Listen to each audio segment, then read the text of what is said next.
Bismillah, wa salatu wa salam Rasulullah, wa ba'd. In the name of Allah, and may the peace and blessings of Allah be upon His last and final messenger, as to what follows. Family, friends, foes, haters, and hateettes, welcome back to the Feachaz. I greet you all in peace and love and no hatred in my heart. Assalamu alaikum wa rahmatullahi wa barakatuh. So now, before we begin, please like, please subscribe, please share, please hit me up on Patreon. As you know, we got a lot of haters up in here. Haters already up in the comments, but it's all good. For us, it's all love. So we just keep it moving, inshallah. And also, we have the two mirror sites. That is the Feachaz on library.com.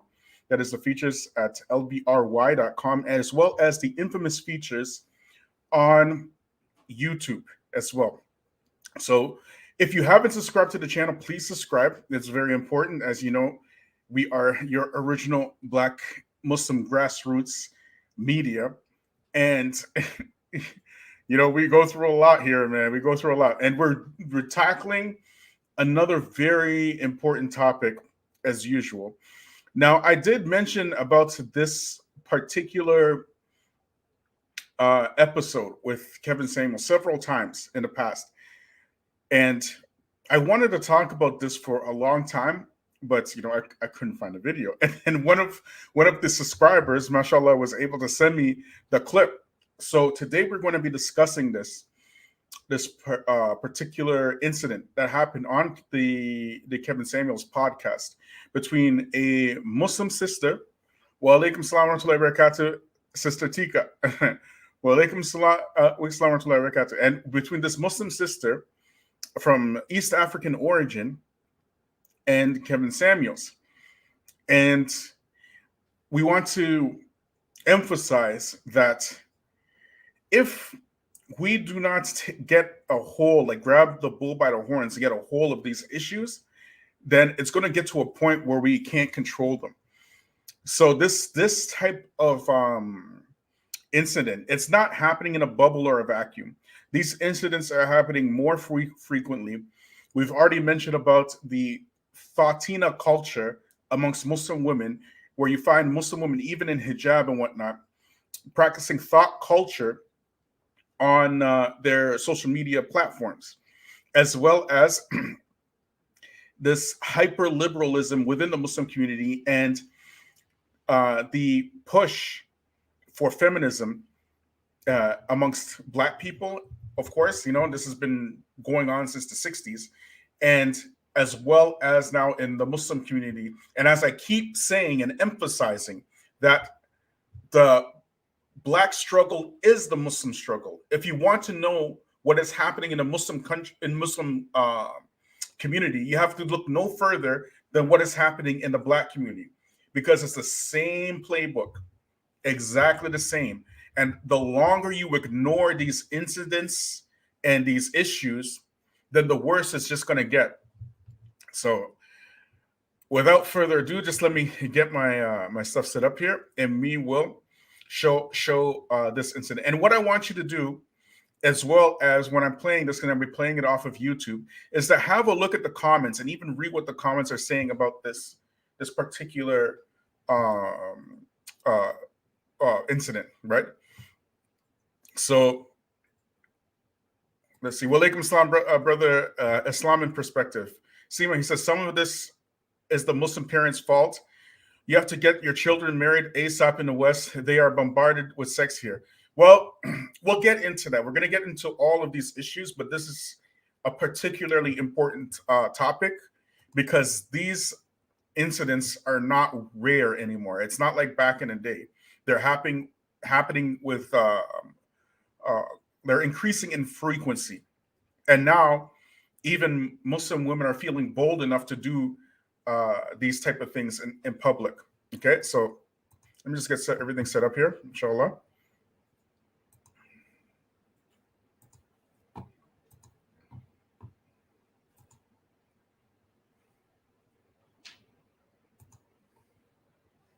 And I will remind me to leave the link in the in the description, inshallah, on YouTube if you're on YouTube. If you're on Facebook, if you're watching me on Facebook, if you want to participate in this podcast, please come to YouTube, inshallah.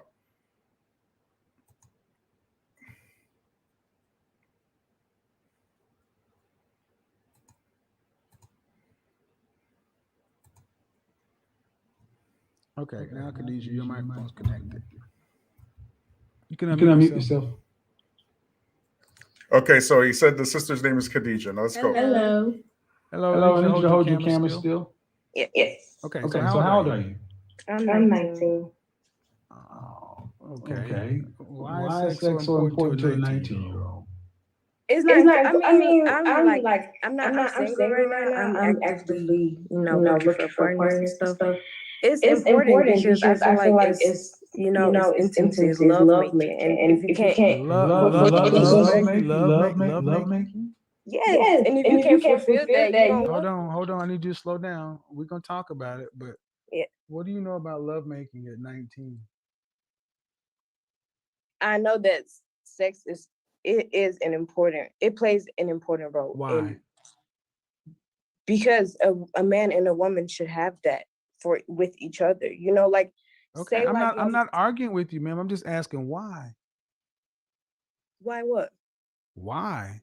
Why at your age of 19, why is sex so high up for you? It just is. I can't be with a man that can't sexually satisfy. How many children does your mother have? She has 14. 14, 1-4. Mm-hmm. Same dad. Then they're still married. Yeah. Sorry. They're what? Yeah, it's by my father. Uh-huh. Your mother has 14 children. Yes. And they're married. Yes. How old is your father? He is almost 52, 53. And what age did your father marry your mother? They got married young. Like she was 14 and he was 18. And where are you from? Kenya. Did your father share this point of view? No, I've never heard of it. I mean, I've never heard his point of view. 14 children. How many brothers? How many sisters? 7 girls, 7 boys. And where are you at in the birth order? In the middle. Uh-huh. Well, if you're telling the truth, this is a mess. And if you're not, it's still a mess. A mess? Yeah. Why? Because you don't know what you're talking about. The only way you know how to relate to a man is through your vagina. No, because that's what you're trying to say. No. Sorry. I'm sorry. Okay, I asked you why it's so important, and you can't tell me why it's important. It just is. At 19 years old, how many sexual partners have you had?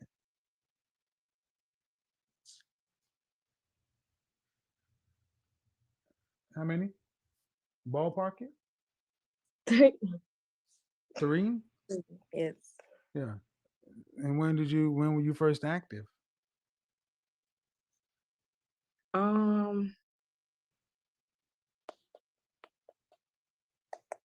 17. At 17. If I believe you, you've had 3 sexual partners in 2 years. Mm-hmm. But now sex is all consuming and important. It's not the only, sir. It's not the only thing that is important. But can I ask from a man's perspective how that would be? If you had a woman who couldn't get wet for you in the bed, would you stay with her? Well, that's not the same because I'm a man and you're a woman, and the difference is women aren't supposed to prioritize sex this highly, especially young women. I'm not prioritizing it. I'm just saying it was. I've just listened to what you said, and you said so we're not supposed to enjoy it. No. Honestly, sure, not really. I mean, honestly, are you supposed to enjoy it? Sure, but at this age, I don't really think you know much of anything. At 19 years old, most 19-year-olds don't. You think you know? Really? Like I said, the way. What is the purpose of?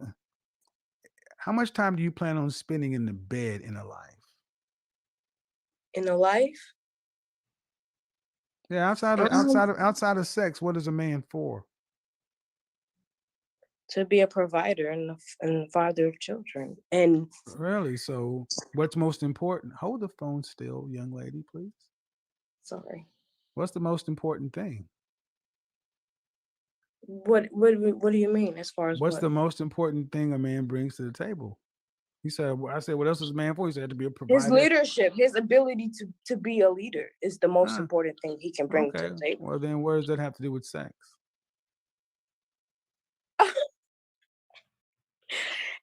It has everything to do. I mean, at the same time, I No, feel it like, really doesn't. No, it really wait, doesn't. at the same time, I feel like you can teach a man, like, just because This is can't. sad. Huh? This is no, it really don't. I'm trying to be as delicate as I can because you're 19 and you don't know what you don't know. But if you come from a family of 14 children, something got missed. If you come from a Kenyan family and as a woman, you're prioritizing sex this much at 19 years old. I'm not prioritizing it, I Mr. know what I've Samuels. heard. Look, if the way you know how to relate to a man is strictly through sex, Right. that is a shallow, primitive way of relating to somebody. And that You is think not for so? the female of the species. That's not for the females. Because let me tell you honest. Let me just be honest, man. At your age, 3 sexual partners in 2 years. If you keep this up, by the age 30, you'll have what? 3 every 2 years. That's 15. You'll be in double digits. You'll be almost close to 20. You'll be a hoe. A whole hoe. And nobody wants a hoe. And I wouldn't want to be that. Well, when you talk about sex being this important, having to get wet with somebody, and then I ask you what is a man supposed to be, you say a provider, this and that. That's really what you should be focusing on. And I'm trying to ask you who your father is and everything else, because something was missing. Because sex is easy. Right. That's why you have a lot. That's why it's easy to have a lot of teenage babies, because getting wet is easy and having an orgasm is simple. But being an adult is hard. And I'm telling you, I'm not talking to an adult. I'm talking to a kid. Right. I'm listening. But this is a conversation you should be having with your father and your brothers, because you are out here moving and thinking in a way that's not going to end up well for you. Because yes, having a fulfilling sexual life, sure, it can be important, but that's not the most important thing. And if you're 19 years old, that's where you really think if sex ranks in the, if I can't have good sex with him, I can't be with him. Well, then guess what? But I mean, I wouldn't be. What kind and caliber of man are you going to likely end up picking to be with for the rest of your life? A man that's good in bed. I mean, at the same time, like as a woman, I understand that we're not gonna be having sex for a long time, because like it slows down after some time. So we have to think about like what is gonna be there after that. But it's not the only thing, you know. But it would be nice to have that, you know. It would be nice, That's but yeah, basically sure, it'd be nice to have. But I asked why it's so important, and now you're backtracking. What you came through the door saying was different, because what you said at the door at the beginning was more of the truth. right. And I'm just saying that's a bad way to look at relationships, because you'll likely end up picking somebody that's good in bed is bad for you. But you know, that's on you and your family. You have enough people around. I mean, I came on here to gain some knowledge and to I'm giving share. that to you. Okay. At 19, who lost to Virginia at 17. That's kind of troubling. Uh-oh.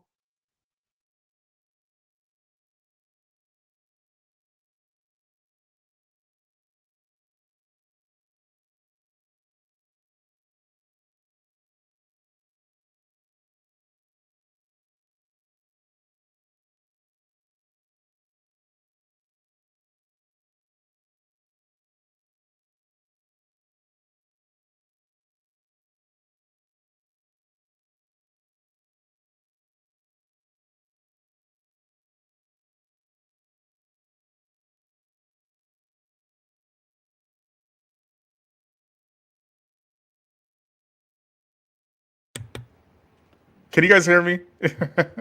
Malish, how long was I talking for? Okay, Malish.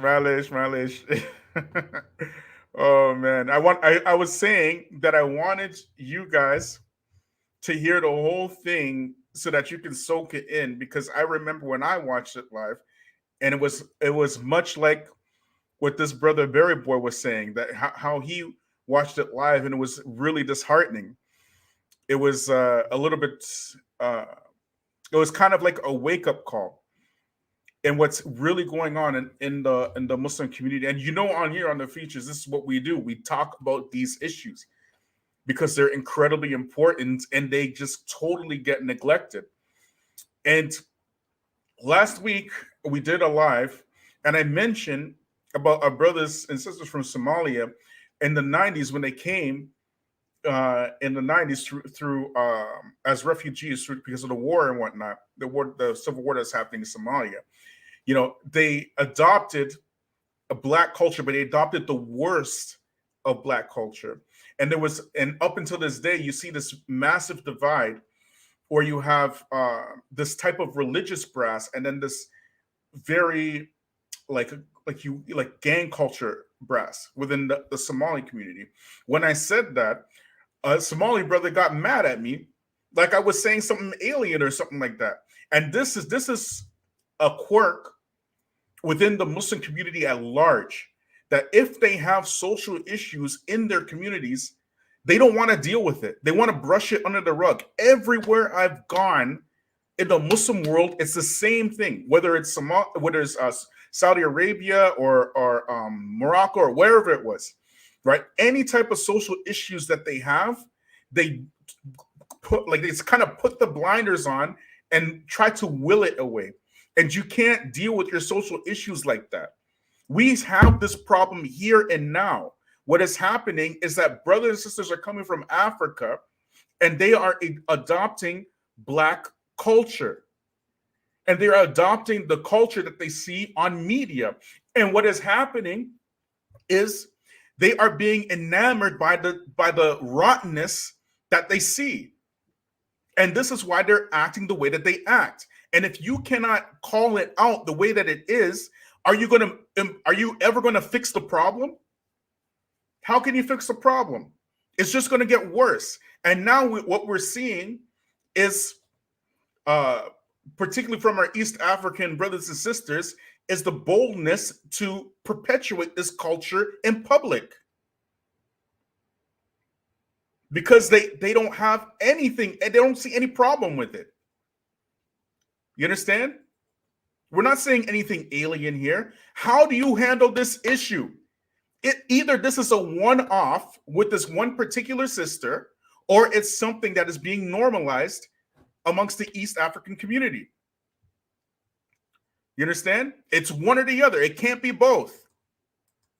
It cannot be both. And what I'm saying is that since I've been on Facebook and I had invited Muslims and black folk on my Facebook, I'm saying that this is being normalized because I never used to have black people or Muslims on my social media before. I've seen both. I've seen both sides. I've seen how it was when all I had were my clients and my customers, and then I seen the other side, what's going on in the Muslim social media platforms and the black social media platforms. I've seen them both. There's absolutely something going on. I'm telling you, okay? It's not conjecture. How is it? Let me put it to you this way. Let's say, for example, this sister, her parents, because it has quite a large family, mashallah. But let's say that she was back in Kenya around her Muslim village where she comes from, right? What is the likelihood that she would be this bold about something like this? You think this will happen in Kenya? Yes or no? Just put it in the chat. Yes or no? Yes or no? Especially the East African brothers and sisters. I want them to put in chat. Yes or no?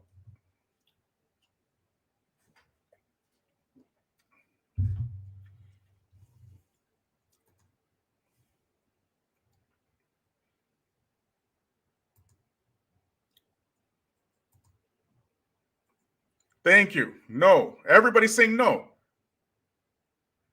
Everybody is saying no. So if you know that that's the reality of the situation,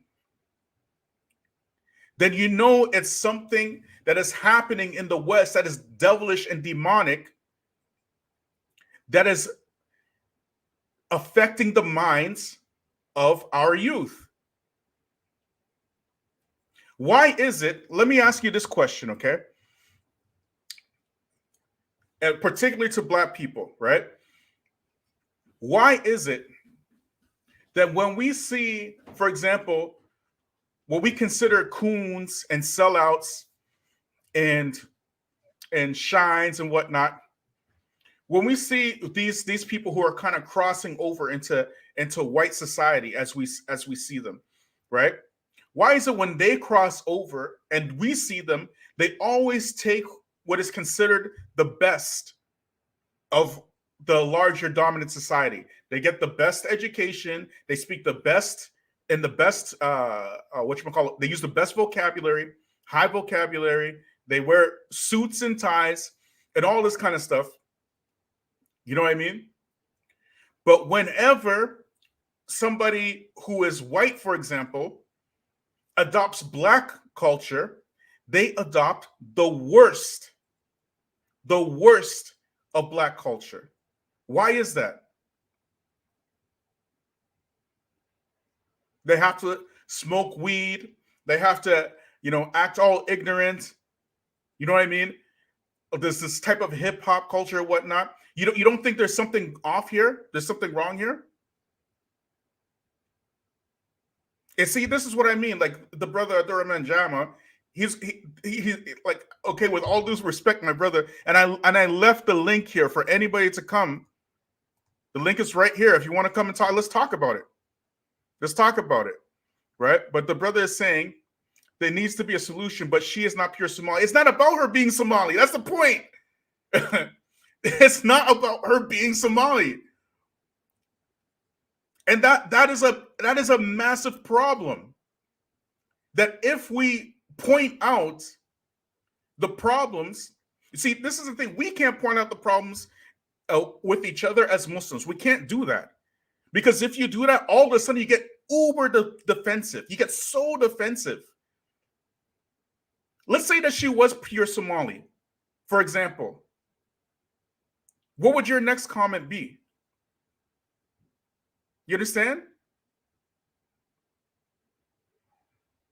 That is not the point at all. The point is, if you know you have these issues in your community, do you not think it is important to call them out directly so you can fix it? Or do you brush it under the rug and hope that your silence will make it go away?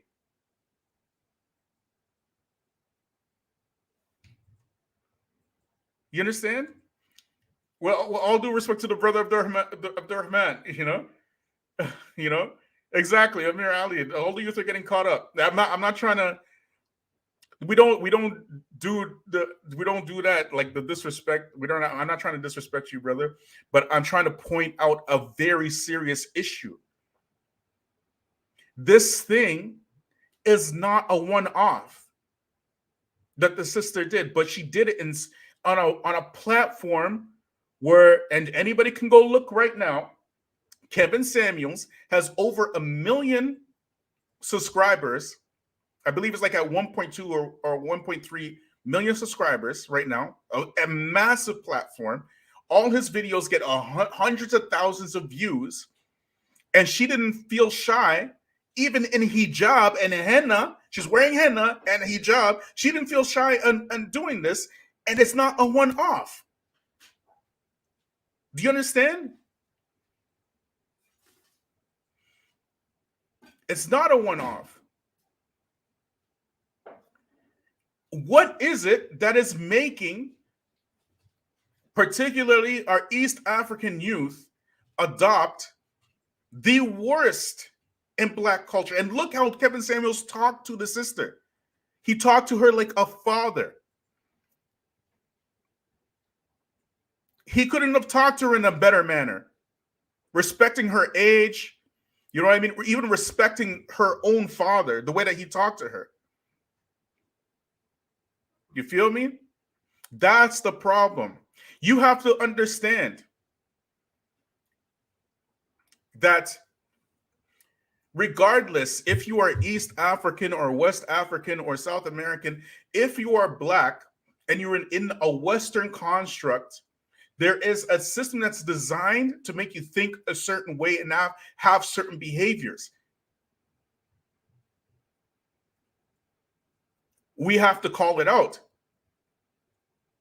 That's why you have these issues. And I keep telling you, I've been saying this for like the better part of a year. The Black struggle is the Muslim struggle. If you want to know why Muslims are struggling, you have to look no further than what Black people have gone through. It's the same program. You can take it or you can leave it alone. But if you don't realize that, you're going to be falling down the same path.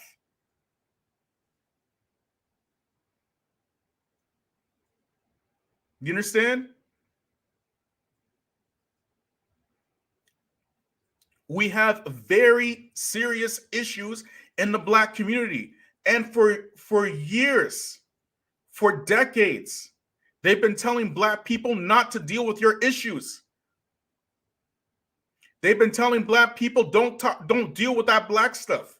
Meanwhile, we can deal with the Palestinian issue. We can deal with the Kashmiri issue. We can deal with the Bosnian issue. We can deal with the Syrian issue, but you cannot deal with the Black issues. And now the Black issues are here in your communities. Because you didn't want to deal with them. Yeah, Salaam. Tell me I'm lying. Tell me I'm lying. Ya Rab.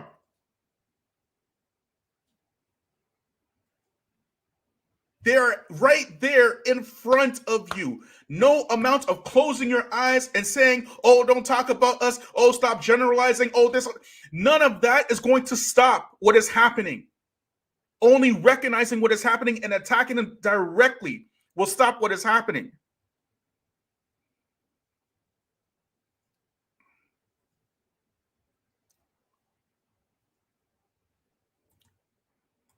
It is not a joke. I keep saying all the time, C.L. Edwards, again, they thought white supremacy wasn't real. And I keep saying it, you know, all these isms that the Muslims are fighting, or whether democracy or communism or the whatchamacallit, the alt-right or liberalism or all this kind of stuff, it all comes under one umbrella, and that's white supremacy. It's white supremacy. It's all one program. It's all a single program. Divide and conquer. They've been practicing this for the better part of 500 years. Let's keep you looking this way and that way. And they've mastered it in the Muslim community. Mastered it. So now Muslims don't even look at the enemy as enemies. They look at other Muslims as enemies. And what do we keep saying here? Be on code with the Muslims. Be on code with the Muslims.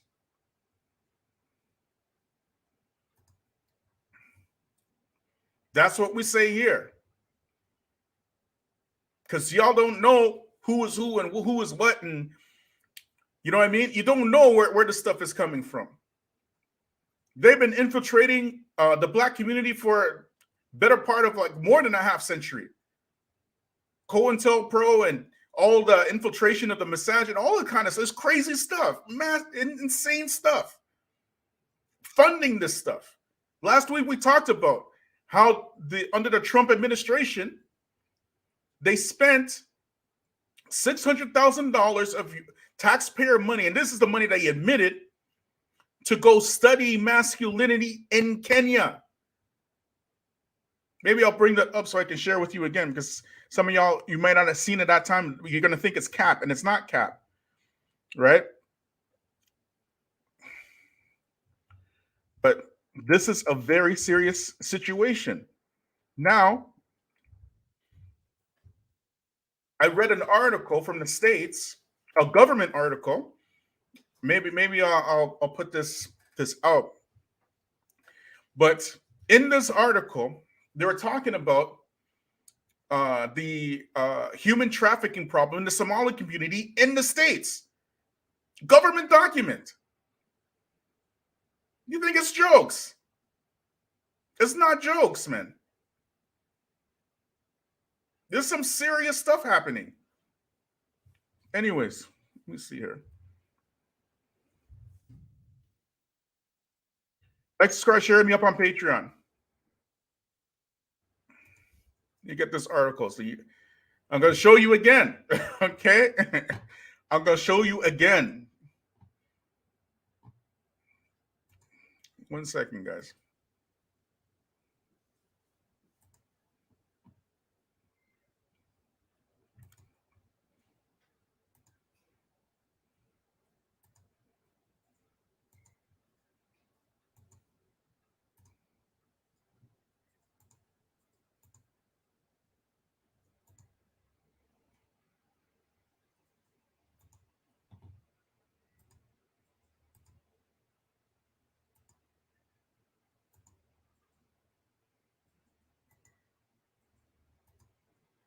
Here we go. The alt-right is mad about 600,000 Trump program in Kenya linking violent extremism to masculinity.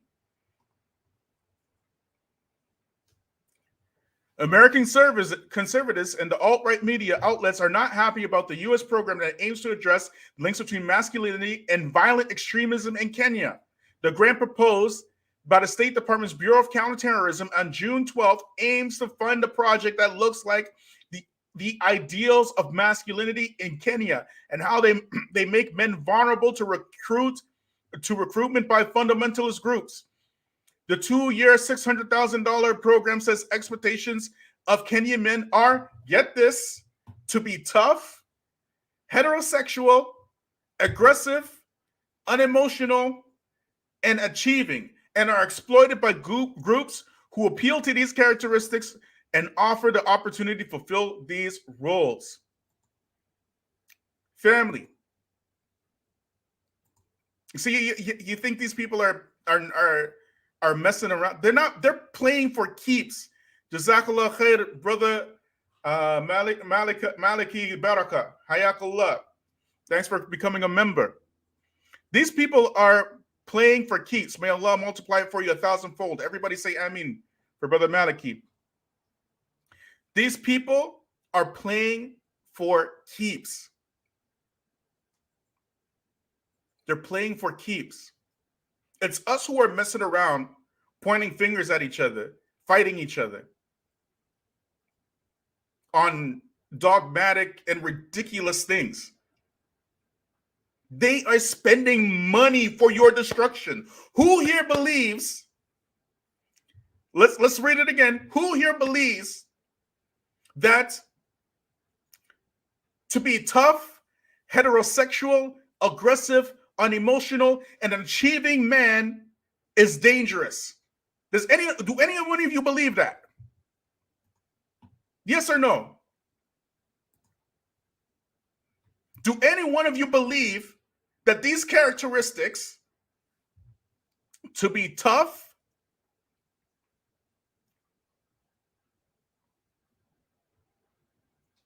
where are they? I lost them.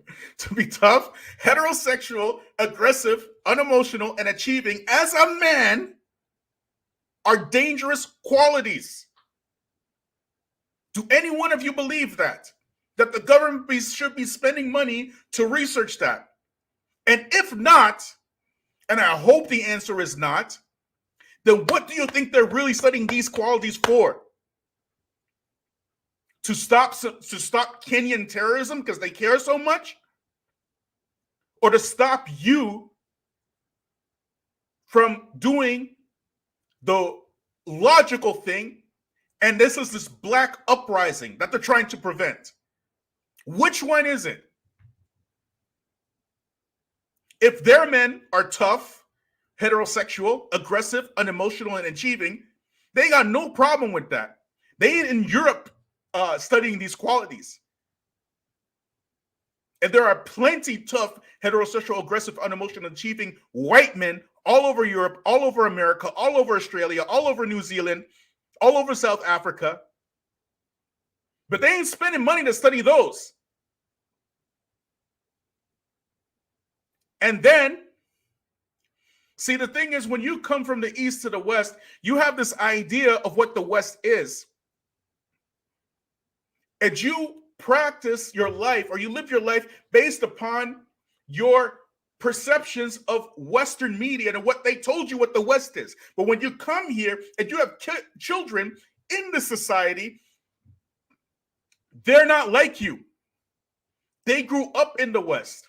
And any type of social engineering project based upon their race or color or whatever it is that this society has for them, they fall victim to that. And so now, through subversion, they don't care whether or not you have these ideas about the West or not. They're looking at your kids. While we're here thinking about, our next meal or our next job or whatever, these people make plans 20, 30, 40 years in advance. And they know that in 20 years, they can have an entire generation of your children thinking and acting and doing whatever it is they want them to do through subversion.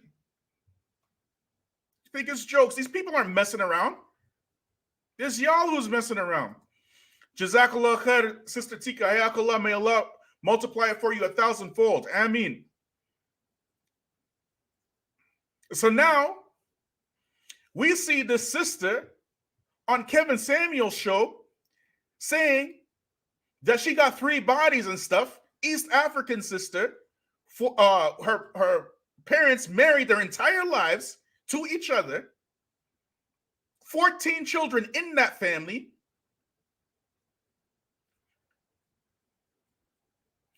And she is practicing what? The worst of Black culture. And you think this is an accident? You think this is a fluke? You think this is a one-off?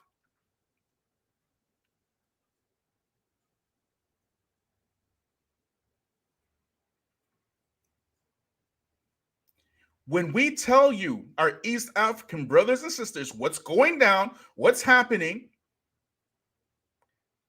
what you should be doing is listening, because we've been here longer than you. Y'all just got here. You think we're telling you this because we hate you? We're telling you this because we are warning you. And if you do not nip this in the butt, like we are telling you to do, if you do not call it out, if you do not get counselors in your communities, if you do not have outreach programs for your youth, then in 10 or 20 years, your youth will be for the streets, because that's what's happening right now. You have no clue. You just got here. How is it, particularly for my Somali brothers and sisters, how is it that you flee from civil war, from Somalia, come to the West, and become gangsters? How do you do that? You think that was an accident? You think that's an accident?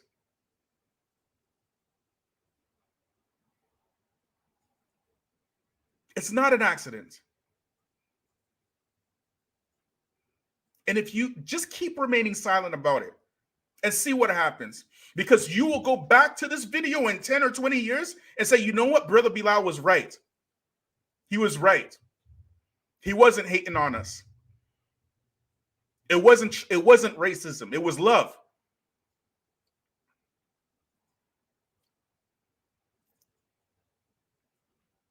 That's what you're going to be saying.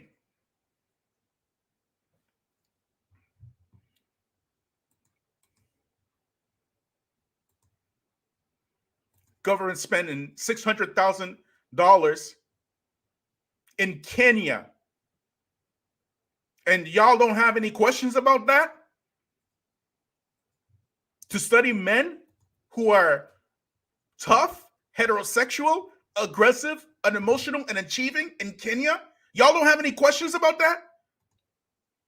Just like you didn't have any questions when they were inoculating you with AIDS? Just like we didn't have any questions when they started, releasing Ebola in Africa? These people are playing for keeps. The quicker you understand that, the quicker we can recognize who the enemy is.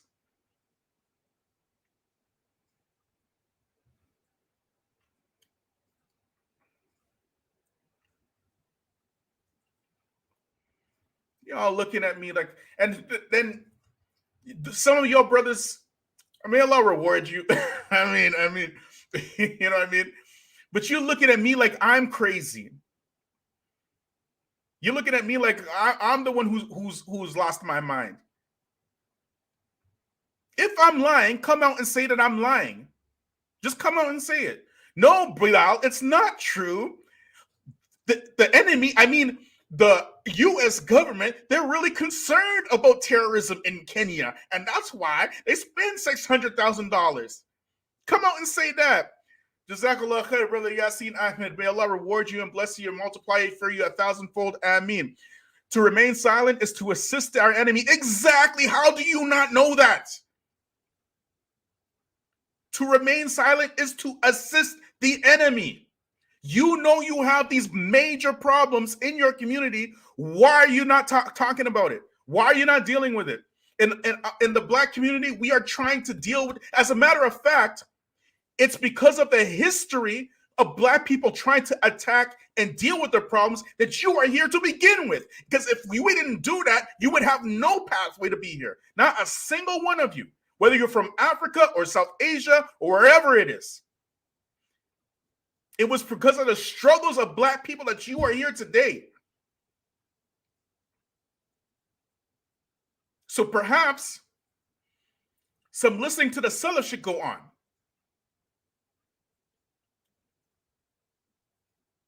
You understand? This is a very serious issue. Very serious issue. This sister is not alone. She is not a one-off. This is becoming the norm.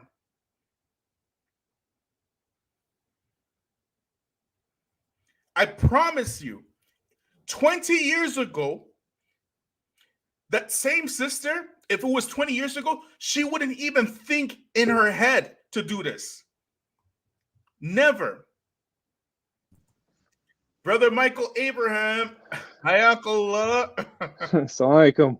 Wa alaikum salam wa rahmatullahi wa barakatuh. It's a great honor. This is the Brother Michael Abraham. Right? Do you have your book with you? Yeah, I do. I got it. Just please tell them about your book first, right? And then we'll get into it. Okay. Engaging Muslim students. And I've actually quoted from this book several times on this channel. I strongly recommend all the Muslims get this book, especially if you have children in the public school system. Okay. I strongly recommend it. And also, Sister Fatima, hayakallah, may Allah reward you. May Allah multiply it for you 1,000-fold. Ameen. Brother Michael Abraham, what you got for us? Yeah, Jazakallah khair. I didn't mean to come on and make it about the book, but yeah, if you have your kids in public schools, check my book out, Engaging Muslim Students in Public Schools, and give it to your kid's school. Even if you don't have a kid in the public school, just to your local community, email them about it. There's a training program that educators can take and get continuing education credit hours for that they can get through my website, abrahameducation.com, because it's a program meant to address all the issues that Muslims have with the public school system, and to begin using the public education system as a way of educating people authentically about Islam, and of course what we want for our children. Because we can complain about it all we want, but we have to start actually trying to do something about it. Exactly. So but no, I jumped on. I wasn't catching most of the stream, but the title of it caught me when it showed up in my feed. Yeah. And then I saw the clip was an East African girl. Yes. And I mean, I'm teaching those kids all the time, day in and day out. Like those are all my students here in Minneapolis. So So I got a big heart for that community, you know, and you know, insecurity is such a problem in the Muslim community. Yes, absolutely. You know, like in school, I mean, the kids, they develop this dual identity complex. Exactly. And you know, it's actually somewhat easy for adolescents to do that. Like adolescent minds, they can flex from one place to another pretty easily. You know, they can very easily act one way with their friends versus one way with their parents, one way in school versus one way in the masjid versus one way in social media, this type of thing. You know, but when you go through living like that, and then you get into like fully blown adulthood, and you have to make a choice of which way to go, I think that's where a lot of people, they suffer psychologically from it. And you know, the thing is, like, you know, the kids do what parents do in a different way. So the parents also live in a dual way, because we're not fully authentic with the non-Muslims about who we are. And I don't like to put down immigrant parents and the immigrant generation, because they've meant a lot to me. They've had a really positive influence on my own life and my own growing up and things. But you know, they have so much stigma when they go into professional places and workplaces. And if you migrate to a whole different country as an adult, you know, even with the privilege you have as a U.S. passport holder in Saudi, I experienced that living there.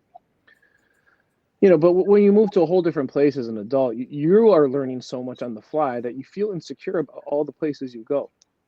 So like even Muslims we have in professional positions, they go into these positions very concerned about how they can fit in and trying to fit in. And they end up going about their work in those places in a way where they're trying to prove that they're on the same game that everyone else is, and they get it in this type of thing. You know, as opposed to asserting what is actually correct, and you know, and actually asserting positions that could be rooted in Islam, which oftentimes, you know, have more accuracy in these different professions we're in, such as the medical field, education, this type of thing. So in that way, kids, they see adults living a dual way themselves, because they have this insecurity, you know, they have this insecurity around the non-Muslims, and the kids adopt that too. You know, I think too, like Muslims, they really, what you were saying about the media and this type of stuff, and how they see the media in the home country and they come here. You know, people really don't understand how much pretension and being fake is a big part of American culture, Western culture, and white culture. You know, like they have this phrase, "Fake it till you make it." That's a real thing. They actually people have no idea how real that is. You know, like they pretend they're very professional. You know, pretending you're very professional, pretending you're very intellectual. That is all more important culturally than actually being those things. Yes. And the front is more important than what actually lies underneath. Yeah. You know, and you know, Muslims, and I think what the media is ingrained into them, you know, with the inferiority complex, has a big thing to do with it. You know, they're given into that too easily. I do have hope, though. You know, brother Michael, you wrote in your book that the Muslims that come here from the East, they basically come under a cultural identity and not so much an Islamic identity, right? And this cultural identity, they kind of unite upon that, and their kids are living in a completely different world when they go to schools and whatnot. And what we know from subversion tactics is that the school system, the way that it's set up in order to build a generation of people that the way that the ruling class wants them to think. You know, so they have them in these systems for 20 years or whatnot. And by that end of that 20 years, they can determine the way that the society is going to move. You understand? The way that the enemy operates is not the way that the Muslim operates. It's night and day. You know what I mean? The way that the enemy operates is that they are thinking long term. How can they keep the game going as long as possible, right? Whereas a Muslim is just like, oh, tawakkal ala Allah, you know what I mean? Like they're living like tawakkal ala Allah, like, you know what I mean? Trust in Allah, Bismillah, let's go. No planning, like nothing. You know what I mean? And no thought process, you know. So now, because a lot of the brothers and sisters, their countries are destroyed and bombed out and whatever, they're like poor, and they come over here, they see an opportunity for economic whatchamacallit, like freedom, you know what I mean? That they didn't have back home. And they are willing to chop off some of their identity in order to fit into the larger white society. And that's what causes the inferiority complex. Because if you are willing to adopt the culture of your enemy, then what you are saying is that you're actually inherently saying that your enemy is superior to you. Correct. Yeah. You know what I mean? So 100%. Go ahead. I just wanted to jump in there. Right? So go ahead, Sheikh. What else you got for us? Yeah, you know, with the formation of communities, you know, I mean, some of the stuff in education research shows that, I mean, the religious identity can actually matter to Muslim immigrants more after they come here, because it can actually help them form a community. You know, but for the professional class of immigrants, it's not the first priority why they came. You know, they came for economic advancement, what you're saying, you know, and, you know, and oftentimes they have a lot invested in that. You know, there's people back home depending on them for that. Yes. You know, the hope and pride of their accomplishment. Not to cut you off, but I seen this myself, not just in the West, but in Saudi. Yeah. You understand? And in Saudi, particularly with the South Asians, right? They will like do a lot of bowing down in order to keep their jobs in Saudi so they can send back to their family, because they understand that their families are depending on that money, right? They know that. And this, of course, when you are depending on people who do not have your best interests at heart, you know, and you're depending on them for wealth and sustenance and whatnot, of course you're going to have an inferiority complex. You know what I mean? Brother Maliki Baraka, he says the RAND Corporation is a nonprofit organization that published a manual on how to moderate the practice of Muslims. It was founded by a former general in the U.S. Air Force. And Barakallah Feek for Brother Maliki for your generosity. Again, we ask Allah to multiply for you 1,000-fold, and may Allah forgive you for your sins and raise your ranks by it. Ameen. And everybody say Ameen. Everybody say Ameen. Yeah, go ahead, bro. Well, I was going to say, you know, the priority of like the school system really explicitly teaches kids and non-white kids to think in terms of culture first. And you know, it essentially conditions them to think that operating under a religious identity isn't even a way you can participate in the society at all. So, you know, they're taught that from very young, you know, taught about culture. And I'm seeing with the East Africans, certainly over time, that's had an effect on a lot of them, because, you know, every Muslim culture has non-Islamic things in their culture too, you know. So you see something take place there where when they get conditioned by the school system to think really it's more about culture than it is about religion, then they go about justifying all these other types of things, thinking that it's part of their culture or it's like part of their culture, you know. So you see that with looser garments for the women and music and this type of stuff. You know, there's, you know, they come up with these pseudo cultural justifications for that, which I think the school system heavily encourages. Yeah, of course. Yeah. Of course they do. Yes. Yeah.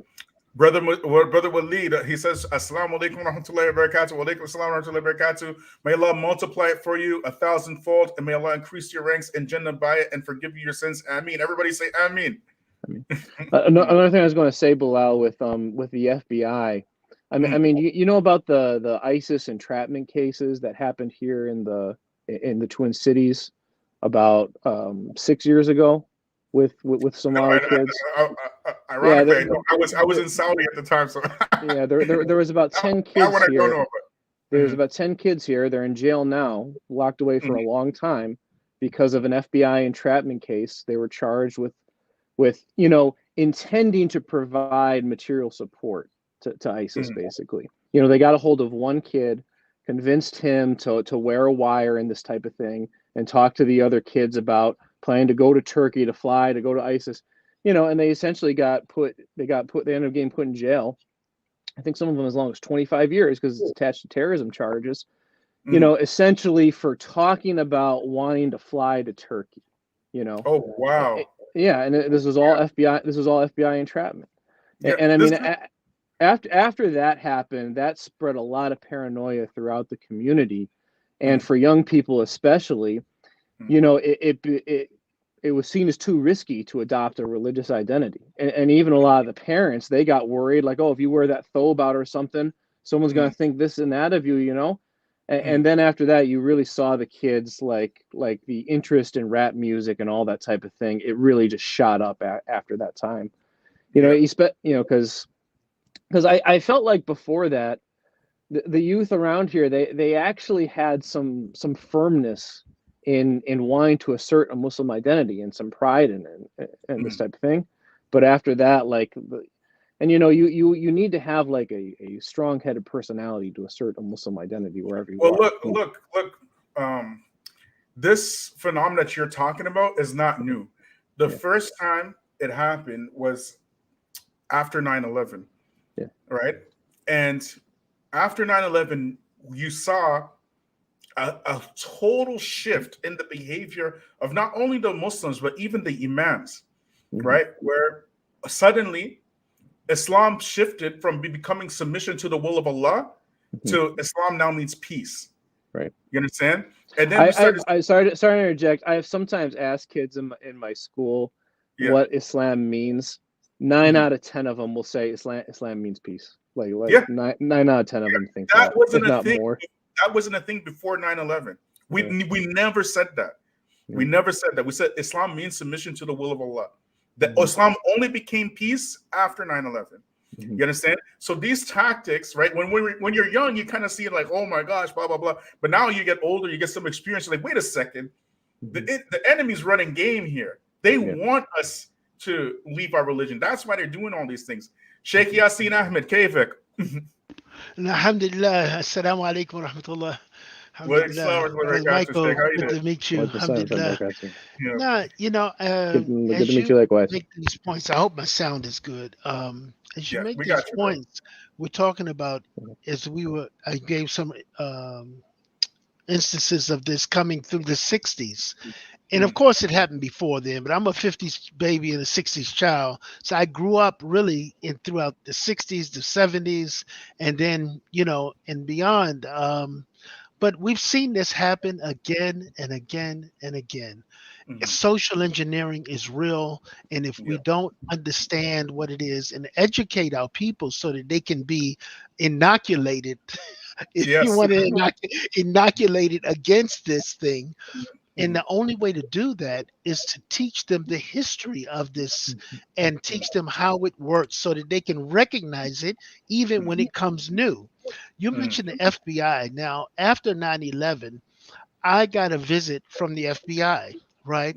My wife, I was working at night, and I was just getting into telecommunications, and I joined. I was working at night, and I was asleep. My wife woke me up, and she said, "Just someone wants to talk to you on the phone." So I picked it up. It was this lady from the FBI, and they wanted me to come see them in their office. I'm in Washington D.C., downtown D.C. Actually, it was just a few blocks from where I was working, and I told them, I said, "Look, I work at night. Why don't you guys come to me?" Right? And so they did. After I got off the phone, my wife said that was an Arab. The woman was Arab, right? And when they came, she was a Syrian, and her partner was a Marine, ex-Marine. And so I did some time in the Marine Corps. I say did time. I did 4 years honorable service, got out. That was it. But anyway, so they send these people to you to try to, these are going to open up doors for you. Well, I gave them 60 minutes of dawah is what I gave them when they came. They came to my house and I taught them about Islam, and I taught them what Islam stands for. But they were very respectful. They said the time they came, it's like they stood outside and they said, okay. And they knocked my door like 11 a.m., whatever it was. They came in, they took their shoes off, they came, they sit, and I sat and I began. They asked me some questions, and they actually asked me to work for them, right? And I said, look, if you guys got some jobs in telecommunications, I'd be more than willing. But what they were asking me to do was to go and sort of inform on. There were a couple of masajid that they were targeting. I knew these masajid were off, and I said, "Look, I'm the guy who, whenever I find someone who attends that masjid, I warn them about because of the things they were pushing, and which was incorrect, right? So I said, I warned them. I said, so it'll look mighty funny if I go walk all of a sudden, I show up there. I said, they're going to say he's working for the FBI. It's going to be clear. I wouldn't show up there for anything, So the thing is that they do this. They did it in the 80s in New York. The masjid there where I told you I was associated with, they infiltrated that masjid, and they had informants there, and they had people who were what we call agent provocateurs there, and they were causing people. I'm sorry, I'm saying yeah all this time because same thing happened with me. It's the same program, and it works over and over again because we don't come together and share and teach so that lessons can be learned and so that we can inoculate our communities, our youth. We have a lot of youth that have fallen into that. And I know some that got serious time, as you were mentioning, 35 years, one young man, just for, and like you were saying about talking about going to Turkey, right? Another thing too. I mean, meanwhile, here in Minnesota, we had a kid in western suburbs, a white atheist kid. He was 17 years old. He had an entire plot drawn out to bomb and shoot out his school, and he even had the weapons made and stalled away in a storage area. Now, thankfully, someone reported him looking suspicious or whatever, like the day before he was planning to do it around the storage area. So he ended up getting caught before it happened. We had all these plots laid out and stuff. That kid got like 2 years probation. Right. He's not in jail right now. And why do you think that is, Brother Michael Abraham? What would be your guess to why that is, Brother Michael Abraham? The way laws are written. Thank you very much. Okay. I mean, the amazing thing is his atheism was core to why he wanted to do that. When you read the profiles to him, so there could be, because of that, there was no link to terrorism in what he was doing. And I mean, you look at it too. I mean, his parents, like pleaded with the judge and all this type of stuff. Just this. I mean, yes, his mama was crying. Yes, right? all that type of stuff. All that type of stuff. Like, oh, he's really good. It was mental. It was mental illness. It's just all that type of stuff got played. One of our brothers here recently, it's just ridiculous. Just recently got released after doing close to 30 years. I think 25 plus years. Right? What did they do? It was what, laser tag or paintball or something like that, and he was organizing those and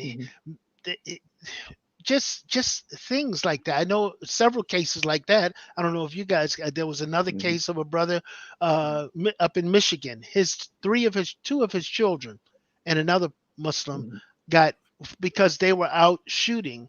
And one of the things about going to the range these days, some people are afraid to even own a gun, much less go to a range and shoot because they're afraid. This is the type of reaction that is they're trying to elicit. You know what I mean? It's nothing new. The gun control never became a thing until the Black Panthers started, walking around with guns, right? Then Ronald Reagan, when he was governor of California, he's the one who introduced gun control. You know what I mean? And I know that it actually goes back even before that, back in the 1800s or whatever, when, in order to keep guns out of... It was legal for Black people to have guns and tools. Right. Both guns and tools.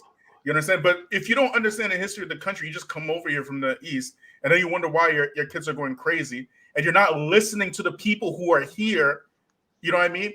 Then of course you're going to be in problems. I mean, the thing is, for the kids growing up, as a convert, you have an intellectual journey to Islam. like the kids growing up here from Muslim families, they need to be guided through that same intellectual journey. Yes, That's the only way that they'll come out, I agree. Yeah. really strong in their iman here. Yeah, So in my humble opinion, the best way for particularly the East Africans specifically, and the Muslims from the East in general, to save their children from all of these issues is to be involved in dawah. Yeah. Go to the people and call them to Islam. Yep. You know what I mean? Dawah is the actual occupation of the prophets. You know what I mean? And that's the only way the kids see that Islam is actually something you externalize to Exactly. people. Otherwise, they just see it's something we hide in a box somewhere, either the home or the home of the masjid. Exactly. And you can't be doing that here. I'm sorry. The culture here will always win over your culture wherever you come from. So if you have a cultural Islam, it's not going to survive here. I'm sorry. But if you have an expansionist Islamic mindset, then of course, because your children will see something Islam as something strong, and the people will see Islam as something strong. Yeah, exactly. You understand? And and Islam inherently changes the environment around it. But what you have now is this type of liberalized, modernized, because a lot of money's been put into. I mean, the West and America especially, they've gotten just so crafty about providing the financial incentives for people to just align with the Democratic Party and their agenda, which comes from these think tanks like the Rand Corporation. Like whether it's with nonprofit positions, university positions, just all this stuff. There's so much money in that stuff, and like here in the Twin Cities, what you really see, like everyone wants a piece of the Somali kids here. Because, and I have some of the demographic breakdown about it in my book, they are the fastest increasing population of youth here. And people know it. So like a big thing with rap music with them, and Somalis in Toronto were really into rap, and like the small rap groups, they're all on YouTube and stuff. So the whole diaspora builds a fan base for them now, but there's some really big ones here.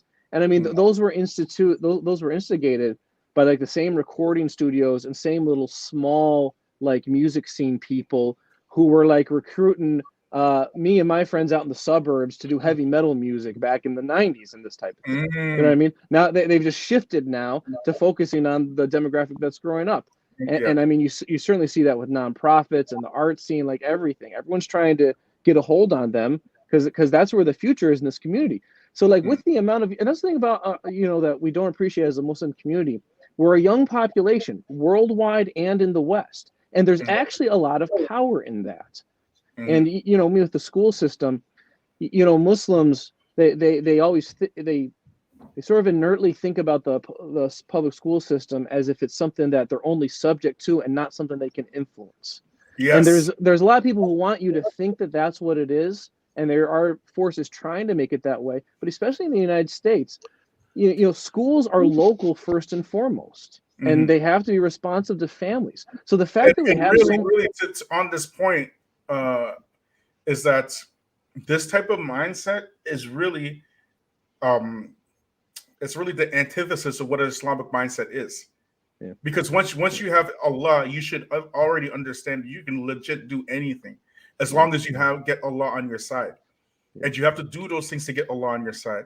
But what we have now is this type of and like you mentioned it, like the inferiority complex is the perfect definition of it. You know what I mean? It's the perfect definition of it. And we have to understand, how is somebody who believes in Allah inferior to somebody who disbelieves in Allah, except in one case, that the disbeliever is stronger in his disbelief than the believer is stronger in his belief. And that's it. Because there's no way Allah loves those people more than us. It's impossible. Look, these people are like really, really evil people. You know what I'm saying? Yeah. There's no way that Allah loves them more than us, but rather we have not taken his religion seriously. You know what I mean? And that's the issue. Anyway, I want to close out now. I want Brother Michael, leave your final thoughts, Sheikh Yassin, and then we'll close it out, inshallah. Hey, inshallah. Go ahead, brother Mike. I'll just say, I mean, from what you were saying, I mean, I grew up, I grew up in a white community, white suburban community. People really don't understand how many problems there are in those families and those communities, and their success. It's built on legacy wealth, number one, that the people living in right now didn't earn, and their ancestors stole it. And like so much of their success and sophistication is really such a front and a lie. And all the problems that Muslims think that they have amongst themselves and their communities, they're way worse in these white communities. They just hide it and put up this fake front. And and because the only reason that inferiority complex is allowed to stay in place is one, the power that the West has, but also Muslims' inability to be able to see behind the curtain of the fakeness that they put up. Okay, brother Sheikh Yassin. Now, just 2 points. I think one, we always talk about solutions here. What do we do? What's the solutions? As the brother was saying, one of the problems is, and how do we solve that problem? But earlier in the call, there was a brother who said that the sister with that you opened up with the Kevin Samuels thing, that. Sister Well, Khadija. she wasn't fully Somali or something like that along that line. Well, she's Muslim. She's a Muslim. And so we, as you know, Allah says that verily the believers are brothers that we are brothers. It's not, we don't break down because of ethnicity, because of nationality and so forth. That young lady was a Muslim, and like you pointed out, how Samuels dealt with her like he was advising his daughter, as opposed to the one the week before. Because they were two different women with two different kind of perceptions and ages and what have you. And the other deserved to be ragged out. And this one, he was gentle and kind with. He didn't, he didn't do his normal. Right. And I think that was interesting. And I think I can appreciate his approach, right, for that. But we have to honestly begin to put a way that we can address this issue with our young children, male and female, but particularly our young women who seem to be, it's more of a long-term damage when they go that route. You understand? It's more of a long-term damage, and it's very difficult because the woman who allows herself to be entered by this one and that one and the other one, and there's no seeming stop. You saw her expression of what intimacy was, making love and this sort of thing. So we really have to, but he brought her back to what's really important. What is really important? And she was able to voice that. Her mother and father, 14 kids, I think she said, and that's an example. They laid the blueprint. They followed the right way. But she, because of the influence in this society, was allowed to stray like that. And so we as parents have to be very cognizant of this issue, and as a community we have to have an approach that protects our children. And I want to get your book, Brother Michael, please. Yes. And what's the name of that again, please? It's called Engaging Muslim Students in Public Schools. Yes. Okay. And I have you can look up Abraham Education on YouTube. I have a channel there, and I'm on Instagram. Anyone who's interested in getting involved in the public education system, please contact me. We need to be more involved there. There is opportunity there, and our kids are there. That's where they are, and that's a whole other way in which they feel like adults are just a bunch of talk and no real action, because we are not actually present where they are. Right. Exactly. Mashallah. Good. Thank you very much. And I will be getting in touch with you, and definitely going to reach out and get your book. Inshallah. Inshallah. And I just want to say, for the East African brothers and sisters, the Somalians, the Kenyans, and even the West Africans, really, when you come from the East to the West, because we're all Black, and Black people are generally very, welcoming, to anybody really, but particularly, to others from Africa, because we kind of relate to Africans because we see them as like our brothers from across the pond. You know what I mean? You know, when you come over here, you have to understand that the experience that we have is not your experience, and you should not try to make our experience your experience. You understand? You should be doing the opposite. You should be trying to influence the good from your culture upon us. You understand? And when we talk about the problems with the East African community coming here, because they've adopted the media visions of Black people because they see themselves as us. You understand? When you start taking on these poisons and destroying yourselves from within, while you have the Quran and the Sunnah, it's only a matter of time before Allah removes that from your community. And it's imperative, it's absolutely imperative that you call it for what it is. Because if you don't, it's not going to go away. It's just going to get worse and worse and worse. You understand? This is and this advice is love. It's not hate. That's right. You know what I mean? It's not what is just because I said it, don't make it any less true. Your feelings does not care about the facts. These are the facts. You understand?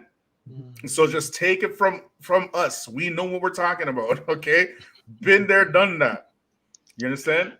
And I came to you all in peace, and I leave you all in peace. And may Allah bless all the brothers and sisters who donated, and may Allah reward you tremendously. Ameen. May Allah bless the brothers Michael and Yasin for participating. May Allah bless all the brothers and sisters who watched and left comments, and may Allah bless all of you. And we hope Allah rewards all of you. Ameen. And forgives us all of our sins. Ameen. Assalamu alaikum wa rahmatullahi wa barakatuh. Wa alaikum salam wa rahmatullahi wa barakatuh.